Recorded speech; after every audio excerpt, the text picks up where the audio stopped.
Кутман кеч, урматтуу кыргызстандыктар.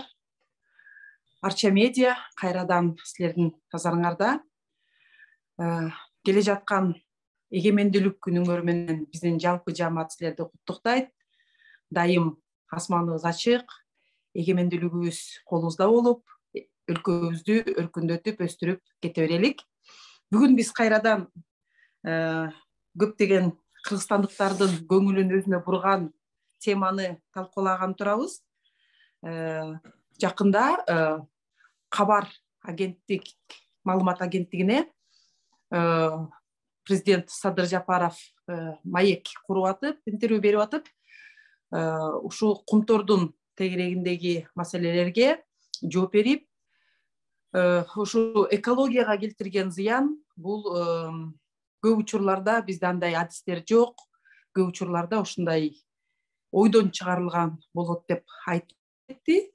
Ошол маек чыккандан кийин эле биз Facebook баракчасынан Садыр Жапаров өзү жетектеген комиссиянын отчетун илгенин көрдүк. Ал Наристе Калчаев болгон.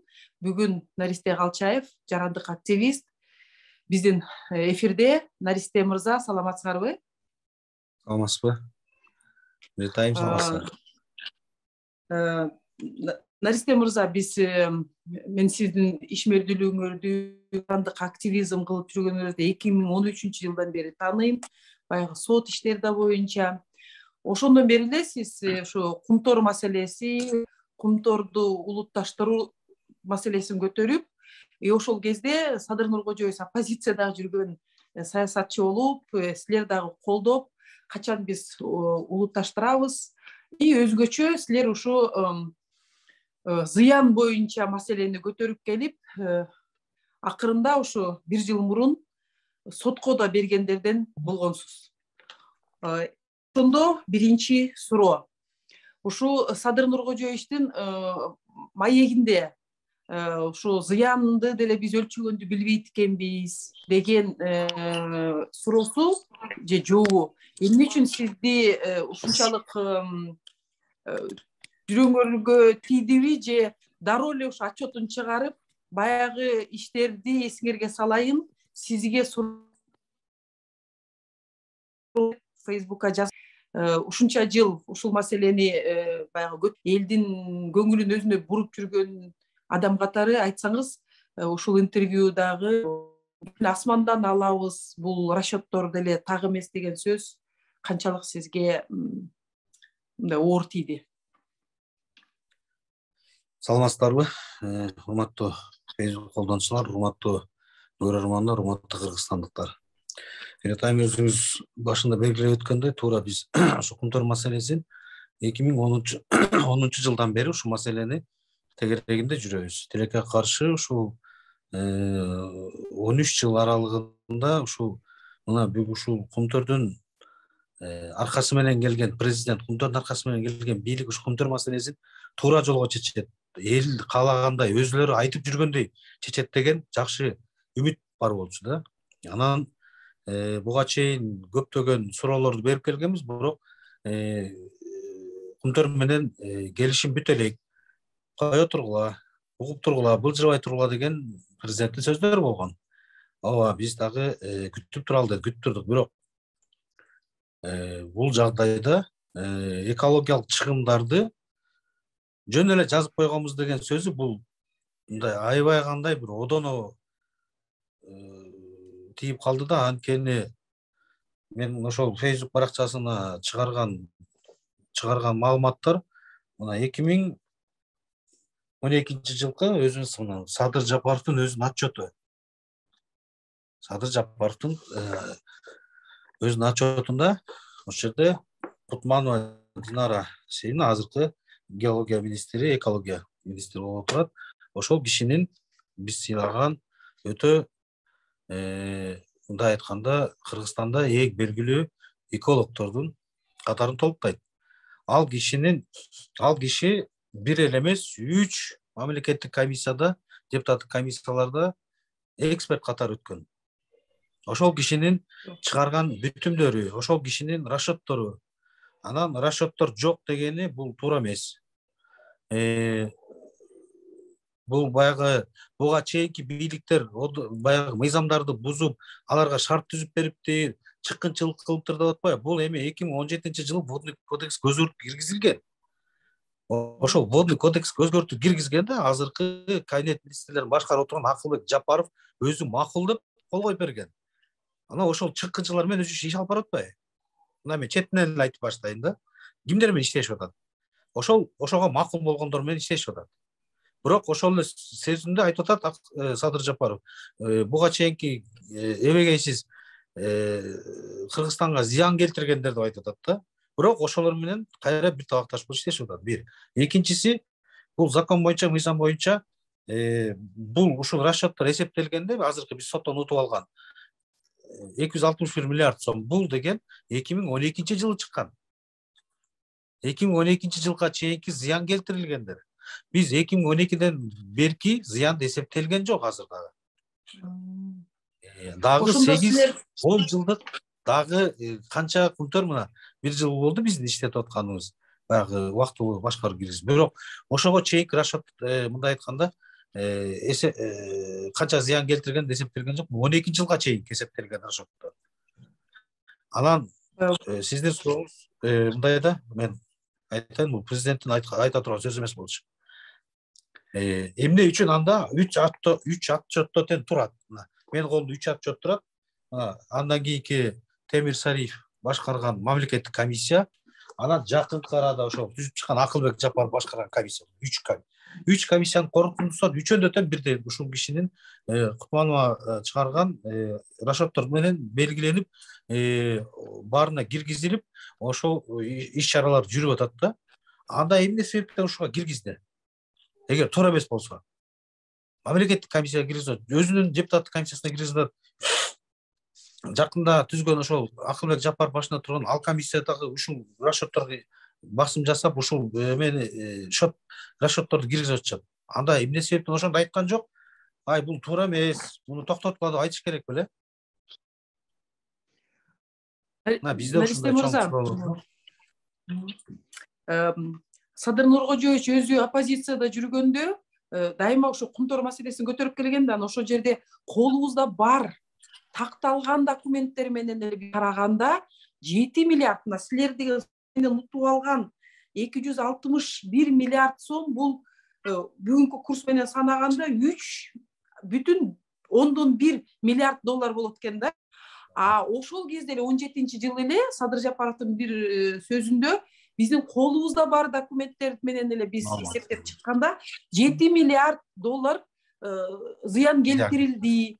Эгер биз дагы ала албай аткан документтерди ала турган болсок, бул көлөм, бул зыяндын көлөмү 100 миллиардка чейин өсүп кетет деген сөздөр болгон. Ошондон улам чын эле оппозицияда жүрүп 10 жыл баягы кумторду маселени көтөрүп келатканда анда өзү эле жанагы ормон опуза деп коебу, ошонун негизинде эле мындай жыйынтык чыгарып элдерге ушундай болуп атат деп айтып келгенди билдиреби, же чын эле ошол кезде колундагы документ мындай расчетторго туура эле таянган документтер беле деген маселе да. Бул канчалык кайсы документтерди таянып айтып атканын мен билбейт экенмин, бирок 17-жылы бул ошол убакта азыркы президент Садыр Жапаров кол топтойбуз деп мекенчилердин баарын кол топтоткон. Экологиялык ущербти восстановить этебиз, международный сотко беребиз деген сөз бар болчу. Видеолору дагы бар. Эгер дагы жок дей турган болсо, ошо видеолорду көрсөтөлүк.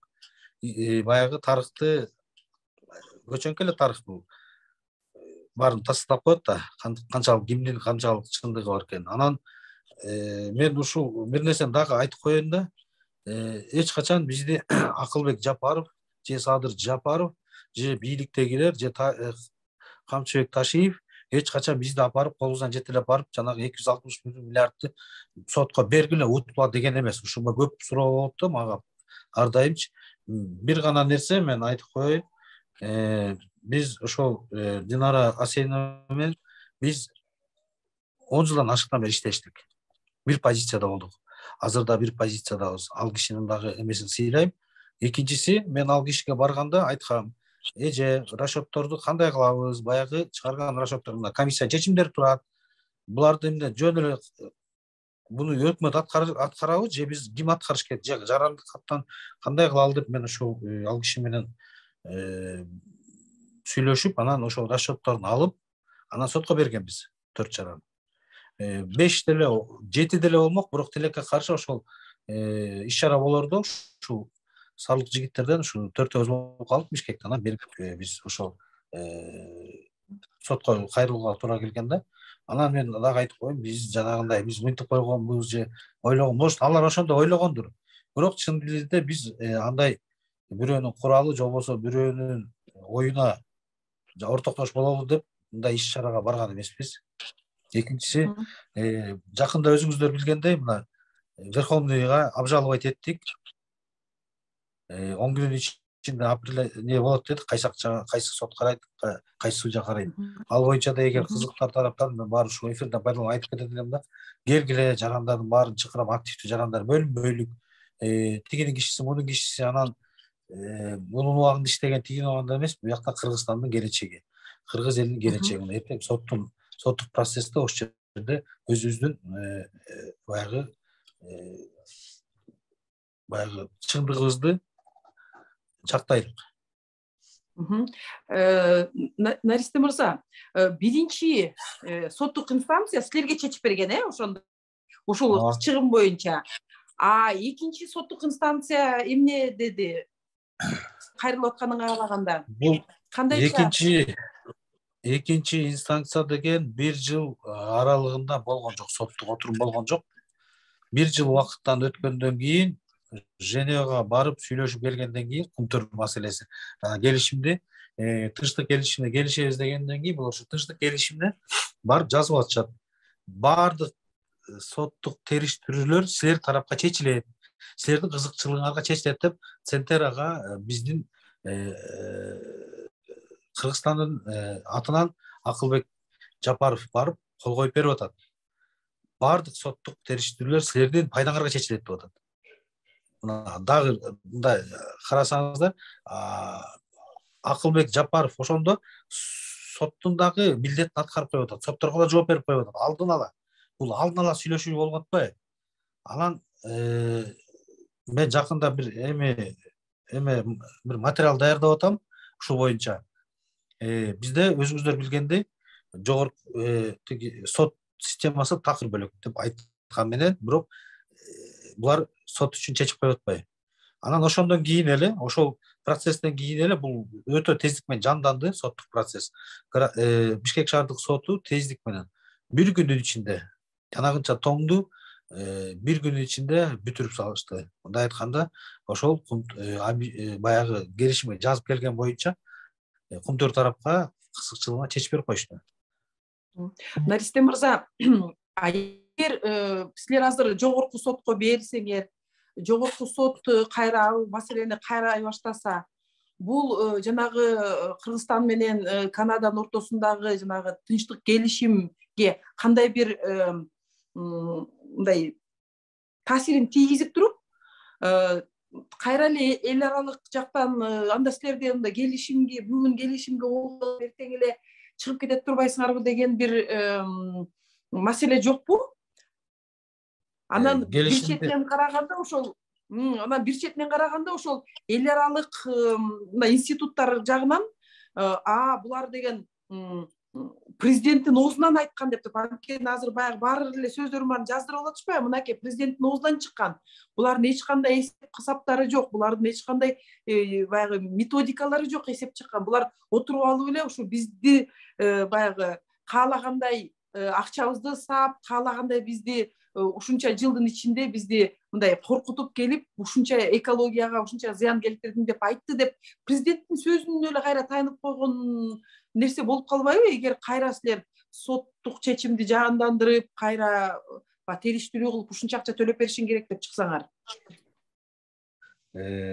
Көптөгөн президенттин сөзүнөн кийин чынында көптөгөн кооптонуулар болушу мүмкүн. Анткени биз кумтөрдү эң башынан биздин политика, мындай айтканда, биздин болгон кармай турган кумтөрдү жокко тарта турган бул экологиялык жак менен жыга албасак, бөлөк жак менен чыга албайбыз. Юридикалык дагы, экономикалык биз айткан келишимден чыккан жок. Баарын аткарып атышты. Тилекке каршы ушул экологияны да колдон алган жокпуз туура жагынан. Бирок сиз айткандай туура. Эгер кандайдыр убакыт өткөндөн кийин сотторго бериши мүмкүн. Мына бизди ушундай баары биригип алып, Кыргызстандын жарандары менен бийлиги биригип алып, ушундай бизди мындай ыңгайсыз эмеге алып келген деши да мүмкүн. Ушул сөздөн кийин. Бул эми президент сөзү айтылып атат официалдуу түрдө. Анан бул жерде өтө кооптуу жагдай жаратып коюп атат да.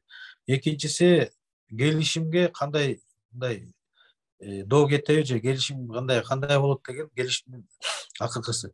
Мен келишимдин акыркы нускасын көрө элекмин. Акыркы кол коюшкан, жанагы күчүнө кирген келишимди эч ким көрө элек. Акылбек Жапаров айткан, Антариянын сотунун акыркы чечим Антариянын соту болот деп, сотунда чечилет деген. Бирок азыркыга чейин Антариянын сотун мына карап атабыз, бирок бир дагы чечимди көрө элекпиз. Эгер болсо көрсөтүштү. Мынакей момундай келишим күчүнө кирди. Мына момундай пункттар бар, момундай негизде убактысы келгенде күчүнө кирет болчу деп жазып койгонбуз деп көрсөтсүн. Мен ойлойм, бул жерде ким көрсө, кандай сырбы же бул кандай, кимден жашырып атат. Дагы бир маалымат, жакында ошол жумуштан кеткен Теңиз Бөлтүрүк, жанагы убактылуу башкаруучу Теңиз Бөлтүрүктүн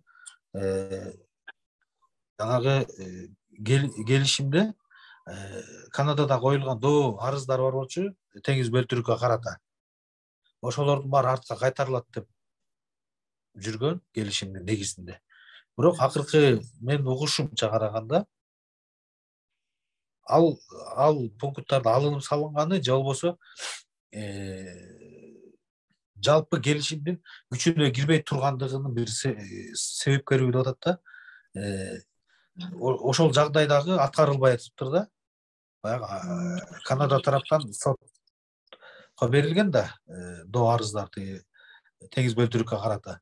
Бирок тынчтык келишим негизинде ошолор жокко чыгыш керек болчу, бирок акыркы маалымат боюнча жокко чыга дейт экен да. Мындай суроода мен мындай суроода мен дагы ушу эфирге чейин отуруп ошо Садыр Жапаров башчылык кылган отчетту бир сыйра карап чыктым. Ал жерде баягы суу маселеси боюнча жана твердый отход деп коет, ошо чыгып аткан. Анан ушул 2021-жылы ушул бийликке келгенден кийин эле булар жанагы отходдорду жыйнаган жактын борттору жылып атат деген маселе боюнча өкмөттүн токтому менен комиссия түзүшкөн да. Анткени ал жыл сайын 8 мм жылып, анан 12 мм жылып, анан жылган нерсеси жылдан жылга мындай деген нерсени атайын чакырып келип ошондой комиссияны түзүшкөн да. Ошол корутундунун мындай жыйынтыгын көрдүңөрбү? Кыргызстанда чын эле экологиялык катастрофа болуп кетиши мүмкүн дегенди биз ушу макул эми тияктан 26% биздин акциялар кетти, алар бизге канча бир 50 бир нече миллионун төлөп берди деп тукта, но эртеңки биздин абалыбызды биз билишибиз керекпи? Анткени себеби ал деген суусунун башталып аткан жагы, жана Лысый менен Давыдовдор ошол жерде канча деген 30 эсе ашып кеткен отходдор жаткан нерсе жөнүндө отчеттордон карасам, ошол 21-эле жылы азыркы эле болуп аткан өкмөттүн токтому менен түзүлгөн комиссиянын корутундусун көргөнгө биздин укугубуз барбы? Силер ошого кызыгып эмне деп чыгарды экен дегенди көрдүңөр беле?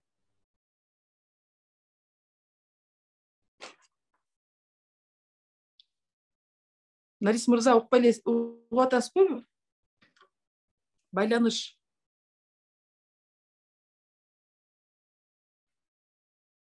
угулбай калды окшойт,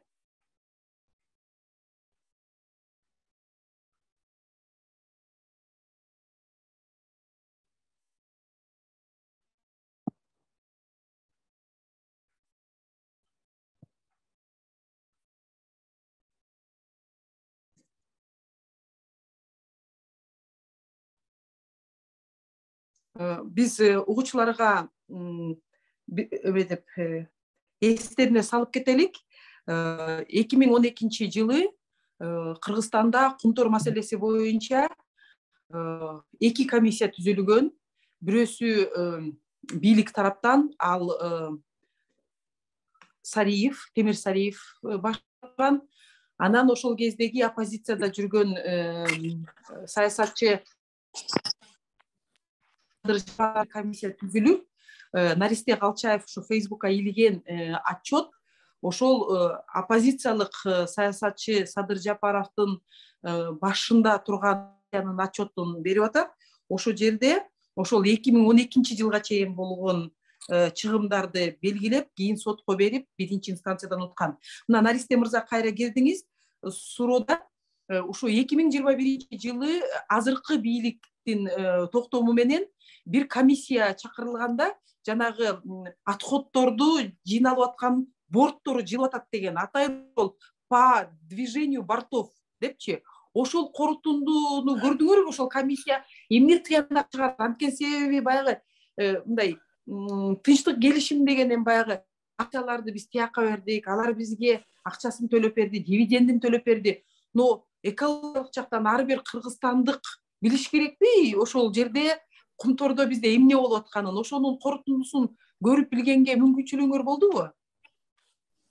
Ал корутунду боюнча менин тааныштыгым жок экен. Бирок комиссия сырттан чакыртылып аткан борт жылганда бул отходтордук эмес, бул ошол алтын казалап жаткан центральный карьердеги 20-участокто борт жылып кеткен. Бул борт жылып кеткенде мен кумтөргө барып келгем. Иш токтоп турган ошол убакта азыр ошол эксперттердин заключениясы менен акыркы маалыматтарда ошол убактылуу башкаруучу ошол убактагы теңиз бөлтүрүк кайра ишке киргизген. Жылып аткан токтоп, үстүн алып 21 үстүн азыр деле алып атышат, азыр иш жүрүп атат да.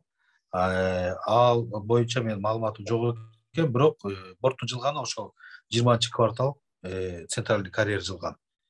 Убактылуу жумуш токтотулуп, азыр кайра жумушка киргизилди. Ошондо бүгүнкү мына азыр жанагы тынчтык келишимде айтып атпайбы, биз былтыркы өзүбүз уже баягы биз басып алдык да, баягы кыргыздарчы бул биздики деп. Ошол убактан бери иштеткен жалпы кирешебизди биз алдык. Андан сырткары 53 миллион баягы рекультивацияга коюлган акча башка турган эми аны биздин банкына алып келип салдырдык. Анан 1 жылдык жанагы акцияларыбыздан түшкөн дивидендти дагы 11 миллионду өзүбүзгө алдык. Ошону менен биз бүт соттордун баарын чечип келишимге деп. Бүгүн баягы силердин коюп аткан биздин жаратылышка 3 миллиард доллар бери жа дегенде эле Садыр Нуркожоевич өзү 7 миллиард доллар жөнүндө айтып аткан. Анан ошо алынган акчага биз экологиянын баягы бери дегенде эле жанагы жердин кыртышын, рекультивация деген эмне? Ошо жагы жайыттарды канча квадратный метр, канча гектар экенин, ошонун баарын кайра биз өз калыбына келтирип, жана уулуу заттардын баарын мындай сууга өтүп кетпегендей болуп, аяк жарылып кетпегендей болгон аябай чоң иштерди жасашыбыз керек да. Ошол жагын кандай карап атасыңар? Ошо тынчтык келишим жанагындай эле акча менен соодалашып бүтүп калган, алданып калдык деген ой жокпу? Же чын эле биз ушул жерде Садыр Нуркожоевич туура эле деген өзүңөрдүн ушу тынчтык келишим боюнча? Тынчтык келишим боюнча акыркы келишимди көрө элекмин. Жана дагы бир баса белгилеп айтайын. Акыркы чечим кандай кол коюлду, кимдер тарабынан кол коюлду, качан күчүнө кирди, кандай баягы тексттерди камтыды, бул да ачык болбой атат. Бул ачык баары күчүнө кирсе, эгер күчүнө кирип кумтор 100% Кыргыз өкмөт, Кыргыз Республикасынын карамагына өтсө, анда элге ачык жарыяланыш керек да, менин оюмда. Ошол жердеги алтындар канча казылып атат, чыгымы канча кетип атат, бул ачык сайтта илинип туруш керек да. буга чейин иштеп келгенде өзүңүздөр билгендей Күнтөрдү баары ачык турган. Мен буга чейин жарыялагам, отчеттор кандай болуш керек депчи. Жарыялай албай келишпедиби азыркыга чейинчи. Ошондо мен так даана көрсөтүп бергем да, мына мындай отчеттор болуш керек. Бирок тилекке каршы азыркыга чейин көрө элекпиз. Эгер ошол келишим күчүнө кирип, тыштык келишими иштеп баштаса, анда көрсөтүш керек. Биз эмес, карапайым эл эмес, депутаттар албайт, депутаттарга да бербей атат эл өкүлү. Анан биз утулдукпу, утулбадыкпы деген маселе мындайда басып алдык эмес, биз өзүбүздүн энчибизди алдык. Биз бирөөнүн жерин басып алган жокпуз. Канаданын тоосун көчүрүп келген жокпуз. Биз кыргыз мамлекетинде турган тоону өзүбүзгө энчибизди кайтарып алдык деш керек да. Бир, экинчиси кандай жагдайда алынды? Ошол маселелер болуп атат да, чоң суроо. Чынында азыркы калган 170 тонна алтын ошол чыгымды ордуна келтире алабы? 20 жылдан кийин казылып бүтөбү, 10 жылдан кийин казылып бүтөбү? Кийин ошол ишти ким жасайт? Мен буга чейин дагы Facebook баракчаларына билдирип келгем. Рекультациялык фонду, Trust фонд Англияда турган, ошону алып келип өкмөткө, бюджетке салабыз дегенде мен каршы пикир бергем. Каршы тургам. Анткени бүгүнкү келген өкмөт өз бюджетке кирет, эртең 10 жылдан кийин ким президент болот, ким өкмөт болот, ал дагы бир эч ким билбейт. Анан ал өкмөт келип эмне иш аракет жасайт? Маселе ушунда да. Биз мындай азыр алып келип бюджетке салалык, анан эптеп ушу биздин убагыбызда бир нерсе салынып же бир нерсе болуп калсын дегенге мындай өтө кызыктар болуп алык да. Биз алдын 10 жыл, 20 жылда эмне болот дегенди ойлошубуз керек да. 20 жылдан кийин ушунча акча менен рекультациялык фонд болобу? Ушуга келеби? В конце проекта Кумтөр деп турат, отчетто бар бизде, госкомиссияда. 69 миллион болмок суммачы. Азыр 53 миллион алып атпайбызбы? Бул 26-жылы проект токтомок келишим боюнча, акыркы келишим боюнча. Анан ошондо 69 миллион доллар биздин шотко түшүп, ошо Trust фонддон келип бизден рекультация жасамак. Бирок ал акча жетпейт. 69 миллион доллар жетпейт. Азыркы кийинки иштетип аткан кыргыз бийлиги дагы ошону ойлонуш керек да. Ошол рекультациондук фондду кандай улап кетебиз? Биз алып келген 53 миллион долларды кайда коротобуз? Кандай шартта коротобуз, кайда коротобуз? Маселе ошондо турат. Буга каршы буга чейинки Сапар Исаковдун келишиминде 50 миллион доллар алышпады разовый бир жолу. Ал ошол 50 миллион долларды Сооронбай Жээнбековдун убагында пандемияга коротуп койдук деп, азыр ошол акчанын дайыгы жок. Экологияга берген акча, экологиянын бир дагы эмеси каралган жок да. Бирок бюджетке кирип кетти. Бизде ошондой жагдай жаралбайбы эртең? Ким жооп берет деген маселе жок да. Биз ошонун баарын шарттап алышыбыз керек, договорго киргизип алышыбыз керек, же болбосо мыйзам менен кабыл алып коюшубуз керек да. Шотту ачып, ошол жерге салып коюшубуз керек, кыймылдатпай.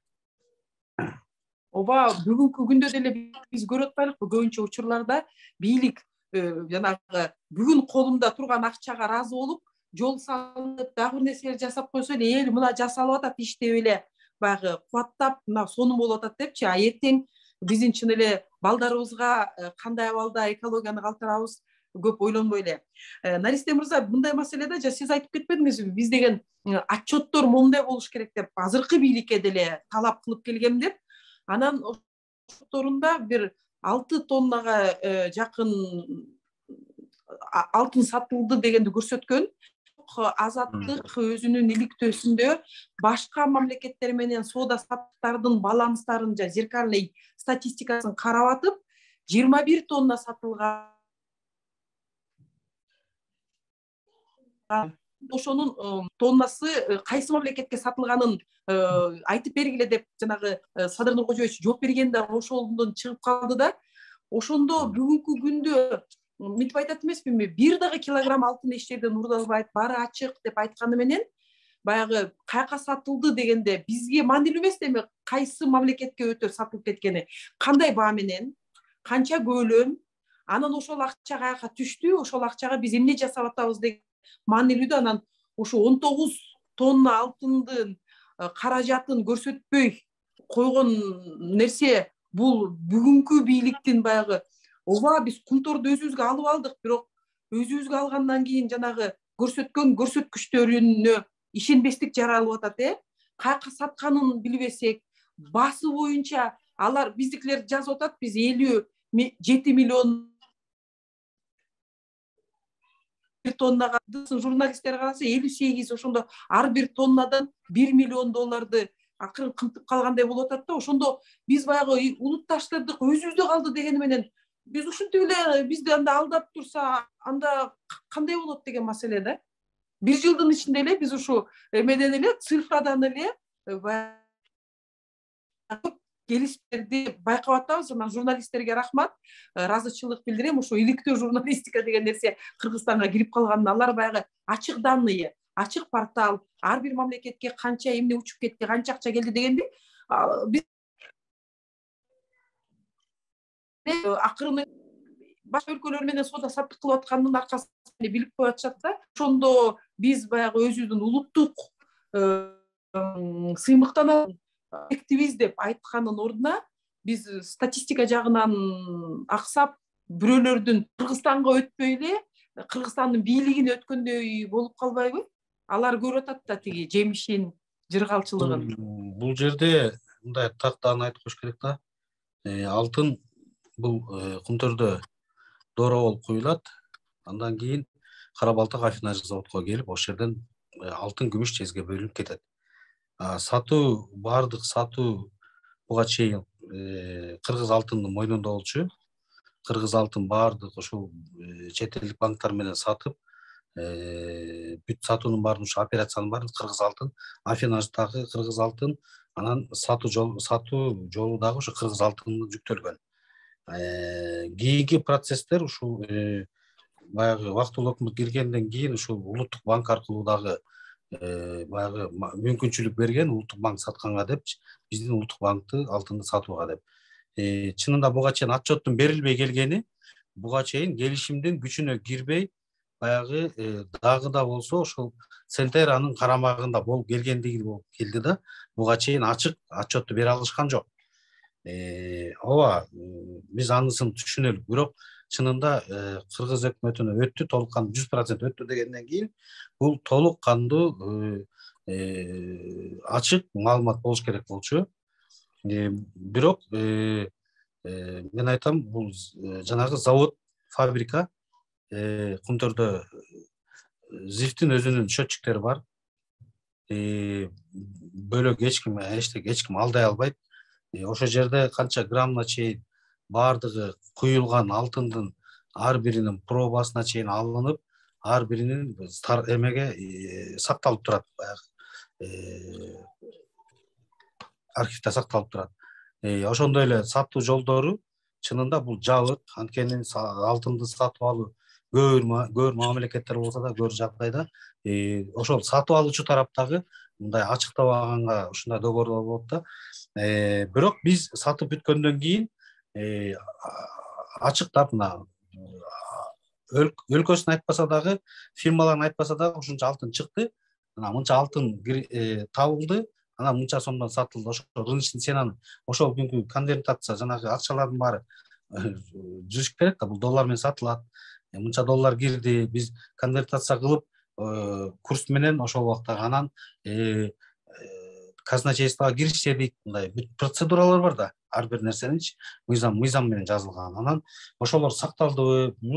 Бүгүн бирөө ачып жаап кое турган нерсе эмес да. Бул акыр аягы билине турган нерсе. Мейли азыр мүмкүн ош жаап жашыргандыр, бирок эртең сөзсүз ачыкка чыгат деген ойдомун. Анткени бул жерде бир эле эмес, 10-20 деген операция жасалат.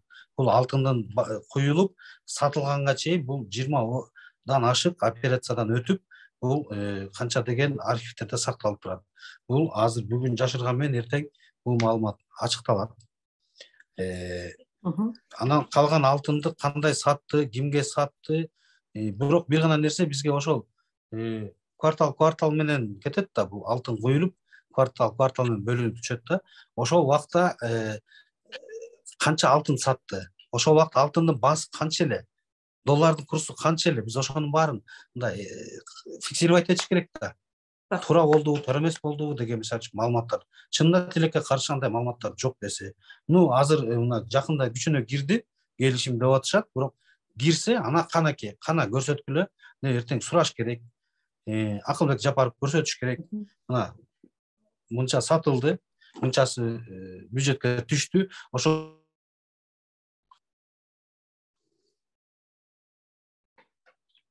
бюджетке түшкөн акчадан